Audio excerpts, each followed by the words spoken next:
rahimahullah, marilah kita sama-sama mendengarkan maulid hasanah ceramah agama yang akan disampaikan oleh Al-Karam Al-Muhtaram Bapak Ustaz Mulyadi Al-Qurni SHI dari Depok. Kepadanya dipersilakan. Shallallahu alaihi Nabi Muhammad.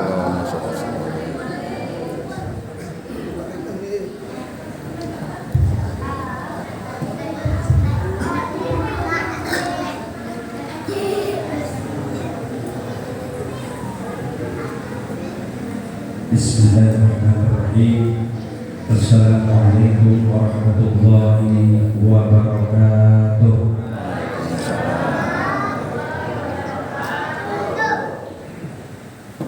Power bawa kapal pada dengar tapi belum kompak. Bangsawan beli daun salam, belinya di jalan Cibulan. Siapa pun Nabi Muhammad yang belum jawab salam, dari nanti pulang kakinya pada Rasulullah. Mau? Yuk jawab salam dengan salam. Assalamualaikum warahmatullahi wabarakatuh.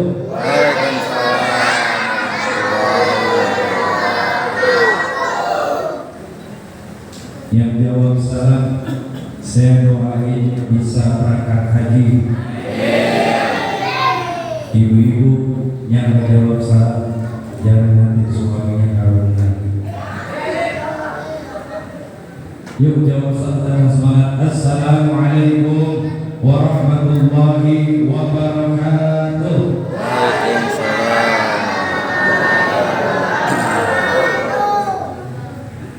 Bang salam minum teh hangat-hangat. Salamnya oke. Alhamdulillah, biar tambah berkah acara kita pada pagi hari menjelang siang ini. Kita salawat kepada Rasulullah, tunjukkan tanda cinta kita kepada beliau, curahkan rasa rindu kita kepada beliau dengan memperbanyak berselawat menyebut nama beliau. Allahumma salli wa sallim wa barik alaihi ya Rabbi bil Mustafa.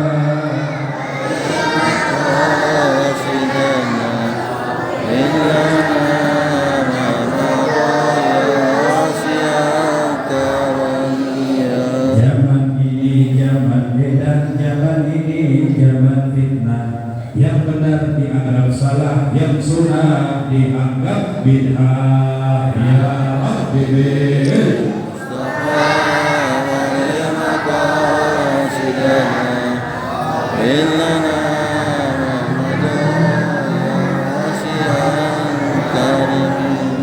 salat yang kita salat sehari semalam 17 rakaat. Siapa orang yang sering meninggalkan salat, jadi nanti matinya loncat-loncat. Ya Rabbi bil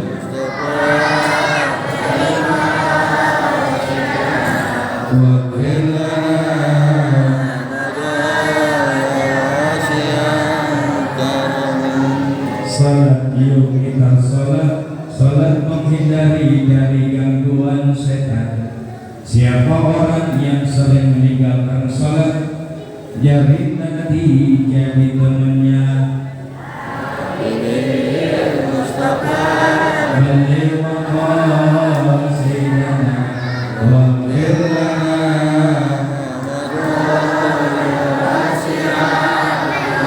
Allahumma salli wa sallim wa barik.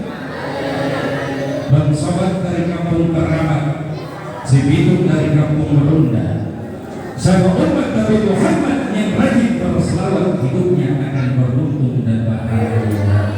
Ya Rahman, Alhamdulillah, Alhamdulillahilladzi an'amana bi ni'matil imani wal islam wa hiya asrun ni'am ma ba'du. Wa qala Allah ta'ala fi kitabihil karim, a'udzu billahi minasyaitonir rajim. Bismillahirrahmanirrahim. Subhanalladzi asra bi 'abdihi laylan minal masjidil haram ilal masjidil aqsa alladzi barakna hawlahu linuriyahu min ayatina innahu huwas samiul basir. Wa Nabi sallallahu alaihi wasallam bainal kufri wal iman tarkus shalah. Sadaqallahul azim wa sadaqa Rasulullah sallallahu alaihi wasallam. Hadratul mukarramin yang saya hormati dan saya muliakan, para alim ulama, para kiai, para habaib, para asatizah, wabil khusus guru kita bersama Al-Mukarram Al-Ja'ilullah wa Rasulih, Bapak Ustaz Ahmad Darmizi, Bapak Ustaz Safri, Bapak Ustaz Haji Aceh, Bapak Ustaz Basori, dan Ustaz-Ustaz lainnya yang mohon maaf lahir dan batin. Kita doakan guru-guru kita yang hadir, yang berada di tengah-tengah kita, mudah-mudahan kehidupan beliau selalu dalam limpahan keberkahan Allah Subhanahu wa Ta'ala. Allah berkahi ilmunya dalam setiap langkah perjuangannya, berdakwahnya selalu dalam naungan dan bimbingan Allah Subhanahu wa Ta'ala. Amin ya rabbal. Yang saya hormati dan saya muliakan Ketua DKM Masjid Jami Hijrul Islami Al-Mukarram Bapak Haji Abdul Qadir Esos beserta jajarannya, kita doakan mudah-mudahan beliau dalam membimbing dan mengajarkan kita, dalam menjaga amanah selaku Ketua DKM Hijrul Islami, mudah-mudahan senantiasa selalu diberikan kesehatan wal afiat. Allah panjangkan umur beliau, Allah mudahkan segala urusannya, setiap langkahnya, pemikirannya, idenya untuk Masjid Hijrul Islami, mudah-mudahan semua bernilai ibadah dan pahala di sisi Allah Subhanahu wa Ta'ala. Amin ya rabbal. Yang saya hormati dan saya muliakan Bapak Ketua RW 012, Bapak Ketua RT 01 sampai dengan Bapak Ketua RT 06, para tokoh masyarakat, para sesepuh lingkungan, Bapak Ibu yang hadir pada pagi hari menjelang siang ini, yang mohon maaf lahir dan batin. Tidak saya sebutkan satu persatu namanya, insya Allah tidak mengurangi rasa ta'zim dan hormat saya. Syukur alhamdulillah pada pagi hari menjelang siang ini, atas izin dan kehendak Allah, atas nikmat sehat wal afiat dan nikmatnya umur, pada pagi hari menjelang siang ini kita semua dapat berkumpul, bersilaturahmi, bermuwajahah, bermusafahah dalam satu rangkaian kegiatan untuk memperingati peristiwa yang sangat luar biasa, peristiwa perjalanan seorang hamba yang suci. Perjalanannya pun suci, ketemu kepada Zat yang Maha Suci. Peristiwa sejarah besar yang akan selalu dikenang oleh manusia hingga akhir zaman. Peristiwa sejarah yang tidak bisa dipahami dengan akal dan indera panca indera yang ada di dalam diri kita. Namun peristiwa ini bisa dipahami dengan keyakinan, dengan keimanan kita kepada Allah Subhanahu wa Ta'ala, yaitu peristiwa Isra wal Mi'raj, junjungan kita baginda Nabi besar Muhammad sallam.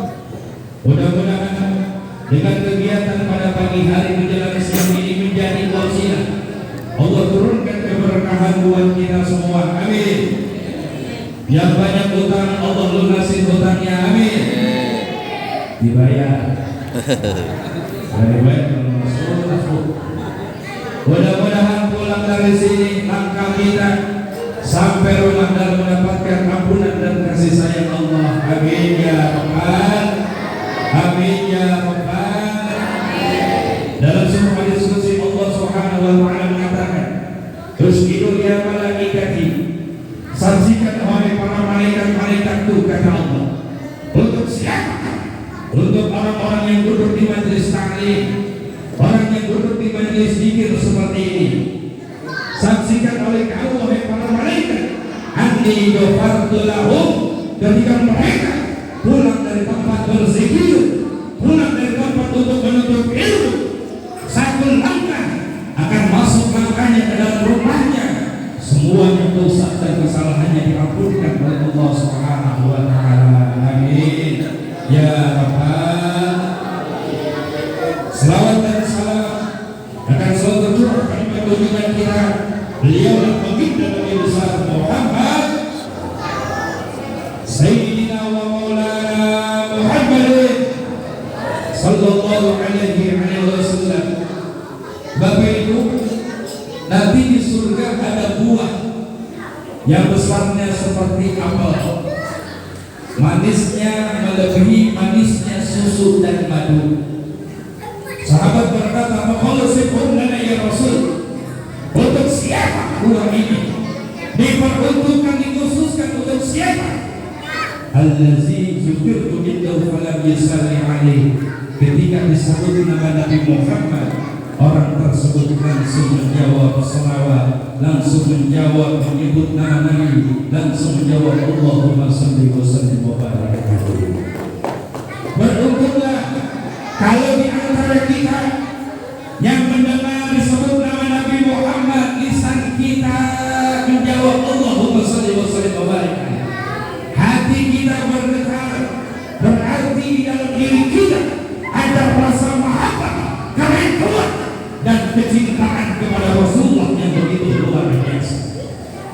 Tapi belum lima, ketika ada yang menyebut nama Nabi Muhammad, kita biasa saja, lisannya diam aja, hatinya biasa aja, kayak nggak mendengar apa-apa.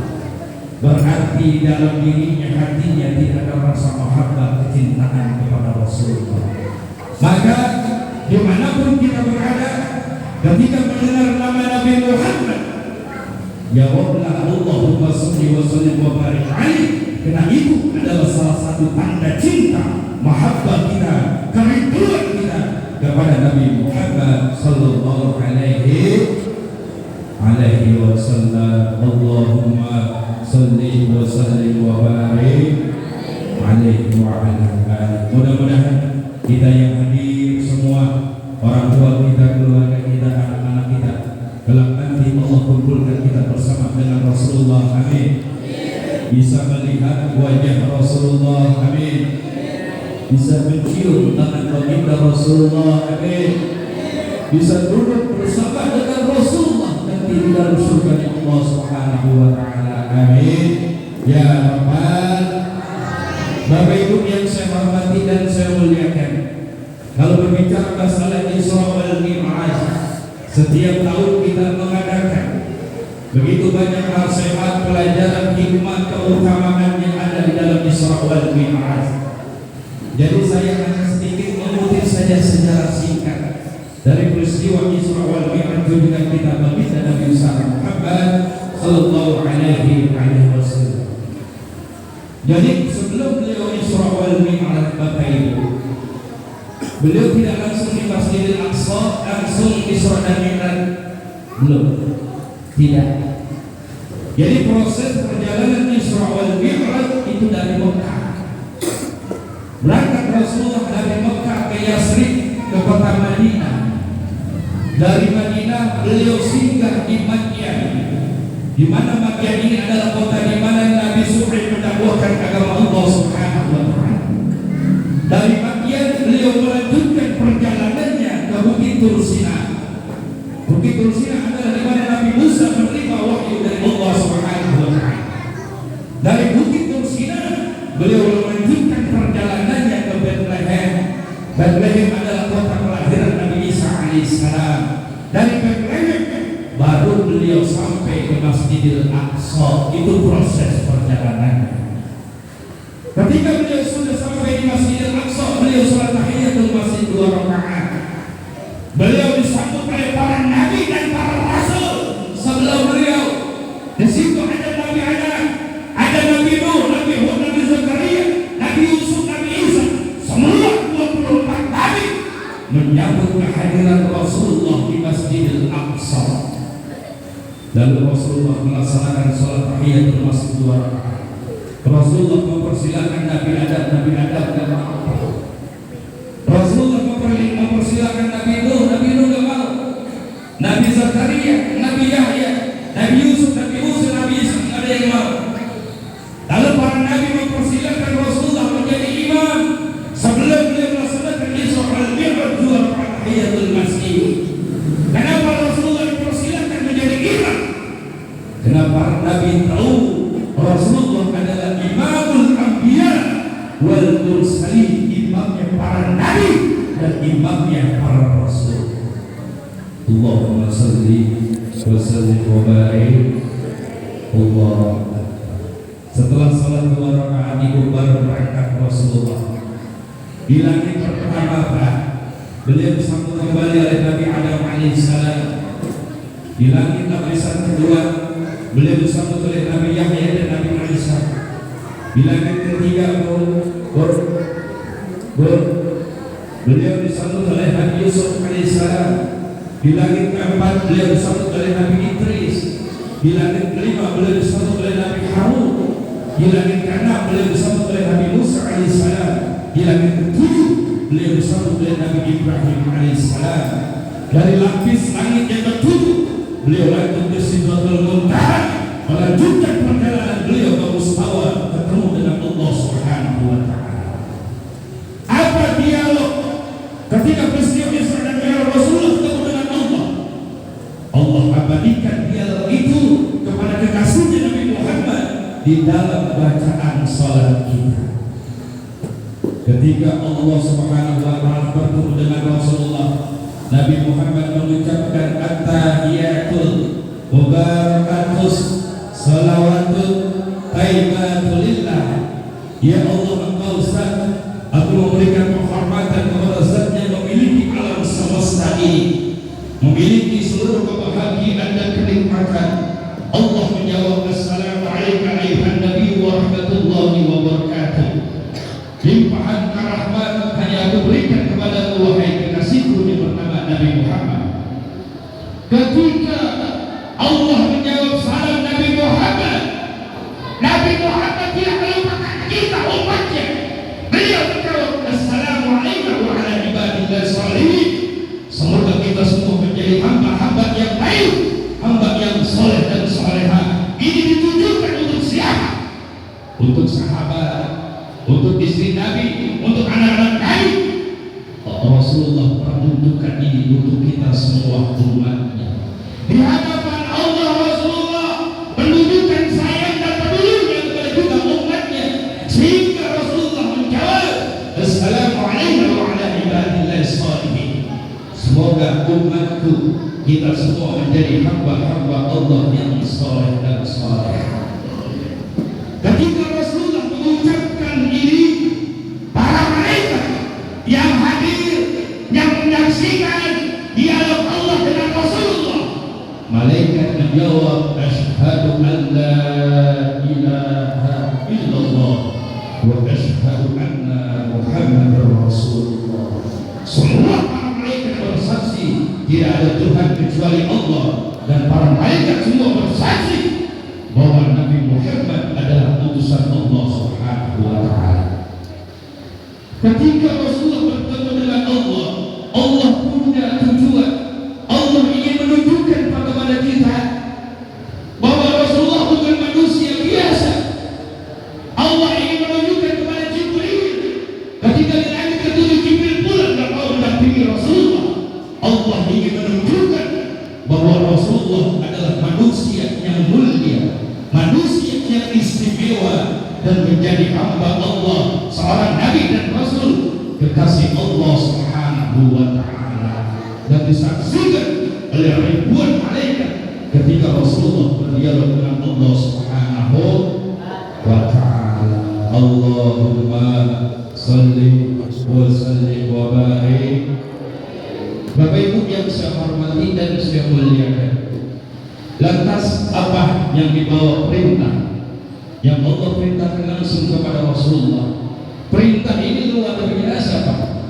Ini perintah bukan biasa-biasa. Ini kewajiban bukan biasa, ini luar biasa. Ibadah puasa di bulan Ramadan, malah malaikat Jibril sampaikan kepada Rasulullah. Ibadah zakat, malaikat Jibril menyampaikan kepada Rasulullah. Ibadah haji, Jibril menyampaikan wahyu kepada Rasulullah. Tapi ibadah salat langsung Allah perintahkan kepada kekasihnya Nabi Muhammad sallallahu alaihi wasallam. Maka ibadah salat ini adalah ibadah yang istimewa, yang strategis, 5 pilar yang sangat luar biasa dari rukun Islam yang kelima. Di dalam Al-Quran Allah sebutkan salat baik kata kerja ataupun kata benda, Allah menyebutkan 67 kali kata salat. Zakat Allah sebutkan 32 kali, 32 kali. Ibadah saum 13 kali Allah sebutkan dalam Al-Quran. Ibadah haji 10 kali, paling dikit Pak Allah sebutkan kata haji di dalam Al-Quran. Paling banyak yang disebutkan oleh Allah adalah ibadah salat. Maka kata Rasulullah SAW, al-awwalu yuhasabu bil 'abdi yaumil qiyamah. As-salat, yang pertama yang akan dihisab oleh Allah adalah ibadah salat kita. Bukan ibadah haji, bukan ibadah puasa, zakat dan lain sebagainya. Yang pertama dihisab adalah salat, Pak. Fa in salahat salahu sa'iru 'amali wa in fasadat fasadat sa'iru 'amali. Kalau salat kita rapi, salat kita benar, kita jalankan sesuai dengan rukun syariat, hal-hal yang membatalkan salat, kita belajar ngaji sama guru-guru kita, bab fikih, bab tohara, jadi tahu salat yang benar seperti apa, bacaannya jadi tahu, bukan asal salat asal gerak, belajar. Kalau salat kita benar, salat kita rapi, maka ibadah yang lain pun akan ikut rapi dan benar. Tapi kalau kita belajar sholat, nggak belajar ikut-ikutan, rukun ikut, bentuk sholat terus, kencing nggak dibersihkan, ada selesai sholat langsung wudhu langsung sholat, maka ibadah sholat kita nggak akan diterima, rusak ibadah kita. Kalau ibadah sholat kita rusak, maka ibadah yang lain pun akan berusaha. Maka kalau mau ibadah kita sempurna, perbaiki ibadah sholat kita. Maka kata Rasulullah SAW, bainal kufri wal iman tarkus sholat. Tanda orang yang kufur iman, Pak, adalah orang yang meninggalkan sholat. Maka sholat jangan kita tinggalkan. Al-Quran memberikan tuntunan kepada kita, wa'mur ahlaka bis-shalah, perintahkan istrimu, anak-anakmu, cucu-cucumu untuk apa? Untuk menjalankan ibadah sholat. Bahkan Rasulullah mengatakan, Bapak Ibu, dalam sebuah hadis, murru sobiyya bis-shalah, perintahkan anakmu, ajarkan anakmu tentang sholat, gerakan sholat, bacaan sholat, ajarin, titipin sama ustaz. Kalau kita nggak ada waktu, anak nggak sholat didiemin, nggak bisa bacaan sholat didiemin, kita yang rugi, Pak. Ajarkan pada suatu usia sab'in, usia 7 tahun kita ajarkan anak kita untuk belajar sholat. Kita dulu ke masjid, sholat berjamaah. Ini maaf, boleh bapak ngajarin anak sholat, bapaknya nggak pernah sholat, belum ada di sini. Makanya ibunya tadi di majelis taklim, pengajian Selasa hadir, pengajian Rabu hadir, hari Jumat Sabtu ada hadir, Minggu hadir, Minggu pengajian yang banyak. Oh, bapaknya sholat kagak. Ya Allah yang karim. Usia 7 tahun ajarkan anak kita untuk sholat, Pak, belajar sholat. Walaupun mereka belum terkena satu kewajiban perintah sholat, ajarkan dari usia 7 tahun. Sampai kapan? Wa asyara sinin, sampai usia 10 tahun ajarkan. Kalau udah usia 10 tahun mereka nggak sholat, fadribuhu 'alaiha, pukul, Pak. Pukul tuh bukan mukulnya dengan gagang pacul. Anak dipukul nggak sholat, ayo paling tidak masuk rumah sakit, yang repot. Cubit, empos, sama ibu-ibu suka empos. Kalau kita punya anak 3, Pak, tanya, nak, udah sholat zuhur atau belum? Nah, udah waktu asar, udah sholat asar atau belum? Waktu subuh, lihat di kamar anak nomor 1, kalau masih tidur, siap. Anak nomor 2 masih tidur, siap. Anak nomor 3 masih tidur, ambil ember, gayung, siap. Tiga-tiganya siap semua. Kalau mereka bangun, kenapa ibu saya disiram? Kenapa bapak saya disiram? Bangun, nak, saya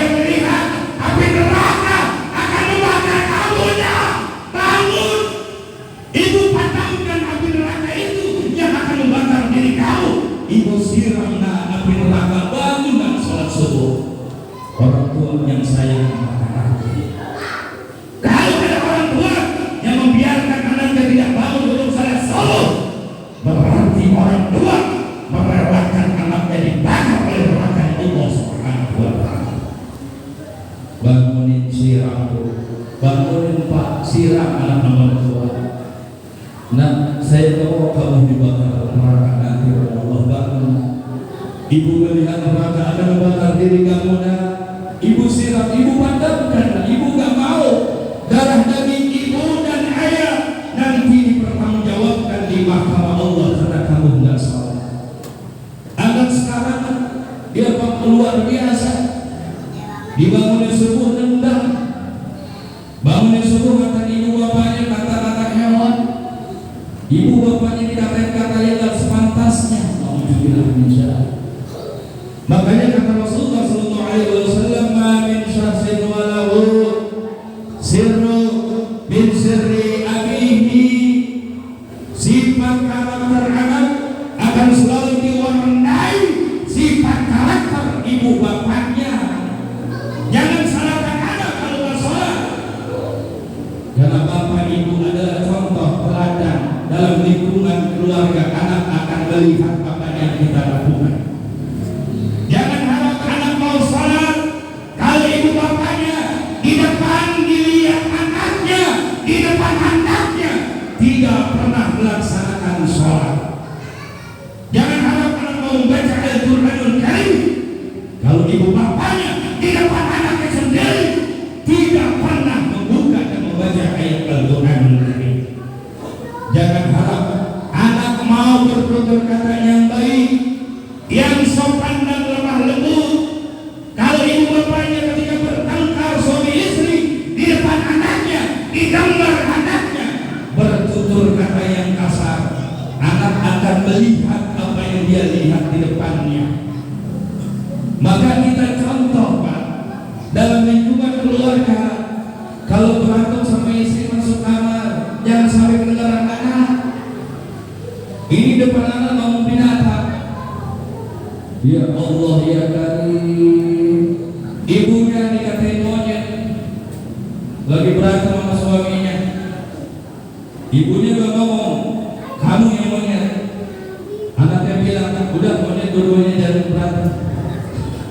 Ya Allah ya Karim. Nih Pak, ma min syahsin walahu sirru min sirri abihi. Ajarkan anak kita untuk sholat. Kita berharap Pak, ya ini zaman sekarang orang tua kalau anak nggak kerja dimarahin, betul? Anak lulus sekolah nggak kerja dimarahin, ngoceh mulu orang tua marah mulu, betul? Anak begadang dimarahin, tapi kalau anak nggak sholat didiemin. Anak nggak bangun sholat subuh didiemin, nggak marah-marah. Nggak apa-apa anak kita belum kerja, nggak apa-apa anak kita pekerjaannya apapun itu, tapi sholat tidak pernah ditinggalkan dalam hidupnya. Boleh nak kau kerja apa saja, di mana saja kamu berada, pesan ibu dan ayah satu, nak sholat jangan sampai kamu tinggalkan. Kalau sholat adalah tiang agama, sholat adalah pilar yang sangat penting dan strategis dalam kehidupan kita. Nah, yang nanti akan dihisab oleh Allah adalah ibadah sholat. Dan ada syair yang sangat luar biasa. Sebuah kayu daunnya ribut, lebat bunganya serta buahnya, walaupun hidup 1000 tahun. Walaupun hidup 1000 tahun, kalau tak sembahyang apa gunanya? Kami sembahyang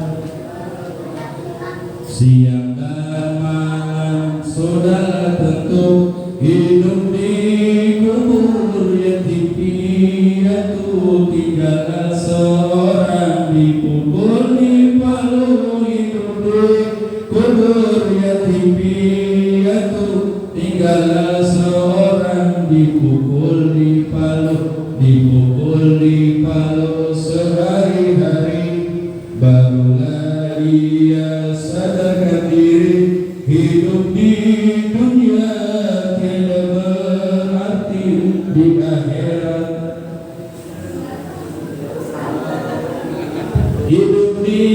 dunia tiada berarti di akhirat mendapat siksa. Nauzubillah min.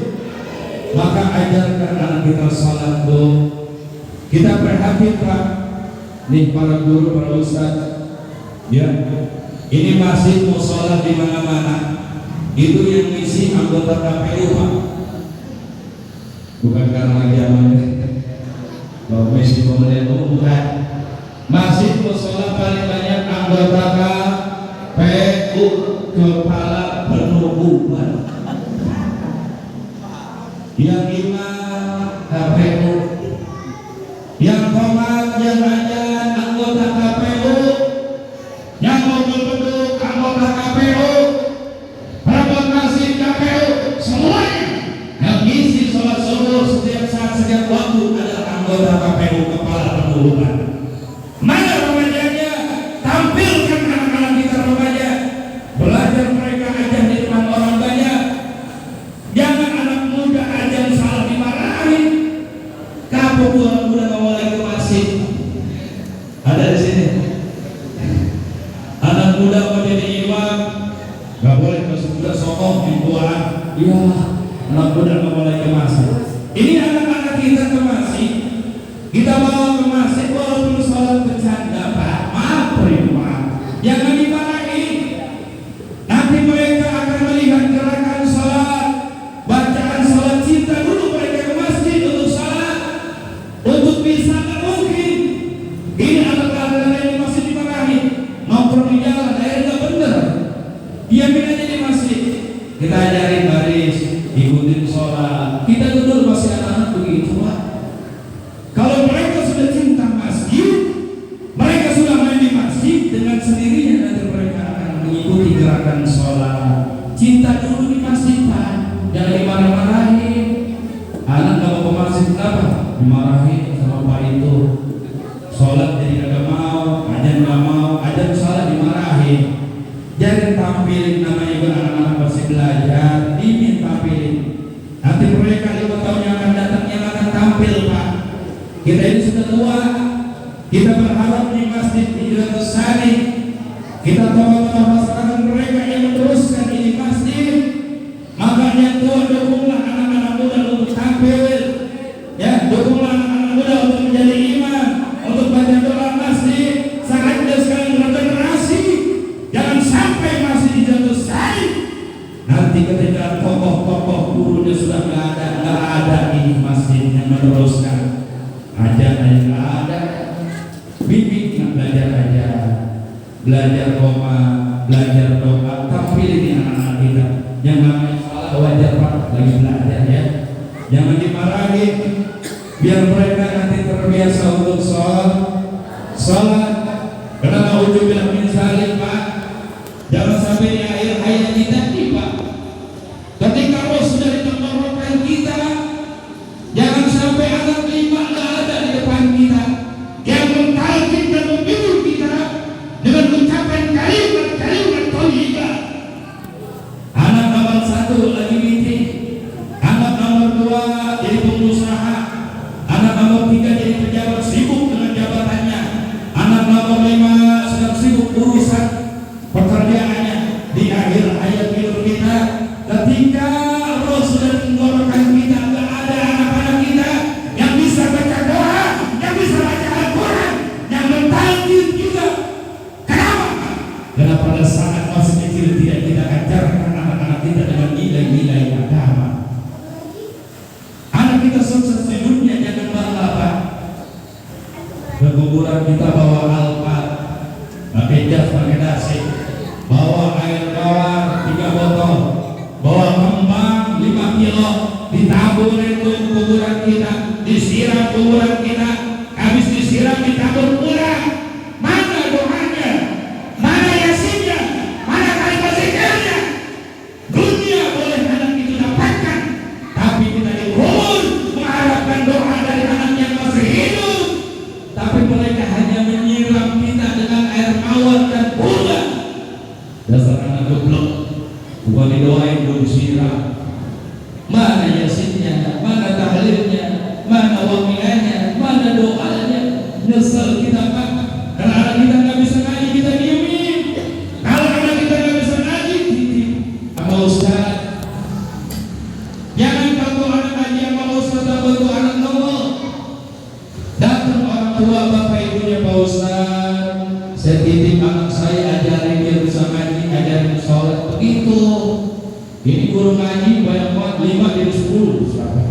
yang tahu mana. Yang prihatin Pak guru ngaji 6 bulan dan dibayar uangnya. Sebulan cuma 20.000 tuh guru ngaji sabarnya guru-guru kita. Setahun gak bayaran dah diusir dari pengajian.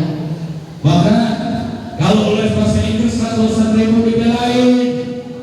Kalau makan bakso 100.000 dibelain, di baju kamal dibelain. Guru ngaji perhatiin. Itu guru yang mengajarkan anak kita yang nanti akan menyelamatkan kita. Harusnya dikhususkan, didahulukan. Perhatikan guru ngaji. Bismillah bawain aku Pak Ustaz, saya dari rezeki. Mau puasa bawain beras Pak Ustaz, nanti pas sahur begitu.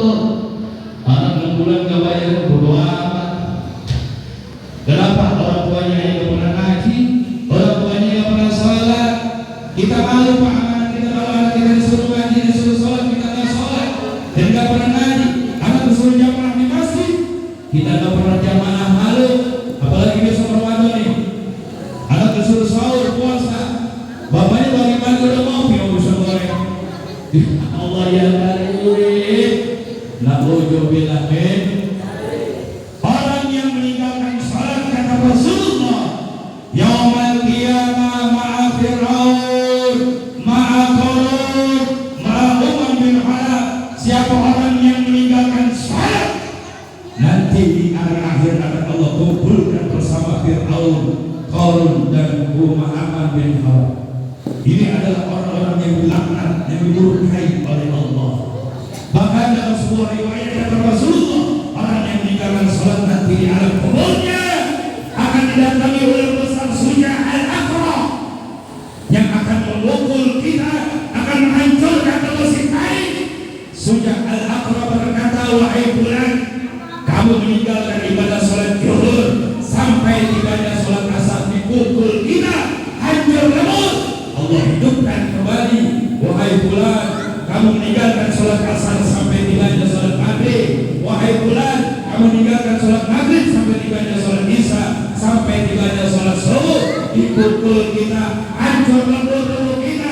Sampai kapan? Hatta ila yaumil qiyamah, sampai hari kiamat kita akan mendapatkan ajab alam kubur yang sangat mengerikan. Ini ajab bagi orang-orang yang meninggalkan sholat. Jangan remehkan sholat, jangan abaikan sholat, jangan kita tidak peduli amal sholat. Siksa sangat luar biasa sudah menanti orang-orang yang meninggalkan sholat. Sesibuk apapun kita bekerja, sesibuk apapun kita jadi pengusaha, sesibuk apapun kita jadi pejabat, tapi sholat jangan sampai kita tinggalkan. Benteng buat kehidupan kita. Kalau orang sholat sudah satu kewajiban, sudah menjadi satu kebutuhan, maka sholat adalah kepentingan di dalam dirinya untuk hubungan dirinya kepada Allah Subhanahu wa Ta'ala. Insya Allah orang yang sholat akan Allah hindari dari perbuatan keji dan munkar. Orang-orang yang benar-benar menjalankan ibadah sholat. Anak-anak kita ajarkan sholat, Pak. Jangan dimarahin di masjid, jangan dimarahin oleh anak-anak. Mereka 5 menit diam, 10 menit main berisik. Itu anak-anak. Ketika dia di jalan kenapa mobil, tabrak motor, ketika dia di jalan yang hingga baru-baruan, ya ketika berjalan main di luar jadi pergaulan yang gak baik.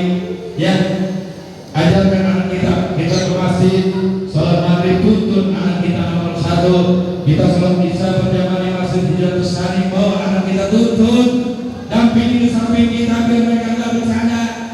Kita nggak ada waktu mengajarkan anak kita sholat, titip kepada guru-guru kita, Ustaz, ajarkan anak saya sholat, ajarkan anak saya biar bisa baca Al-Quran.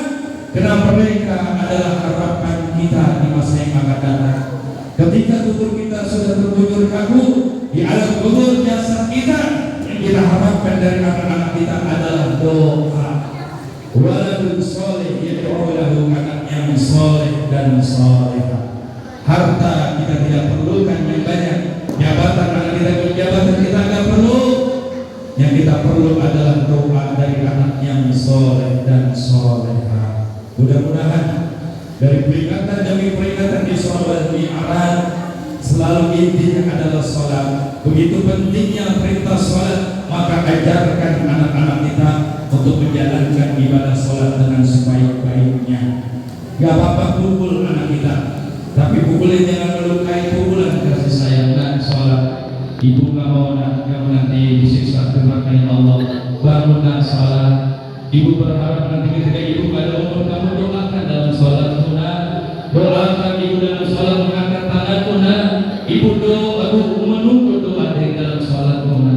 Untayan doamu, untayan segala baca Al-Quranmu, berzikir tuna. Ibu tunggu nanti di alam kubur. Mudah-mudahan dengan peringatan Isra dan Mi'raj ini kita bisa menjadikan anak-anak kita bagaimana mereka cinta akan ibadah sholat, yang kita ajarkan anak-anak kita agar menjadi generasi-generasi yang taat kepada perintah Allah dan Rasulnya, menjadi generasi-generasi yang berakhlakul karimah. Amin ya rabbal.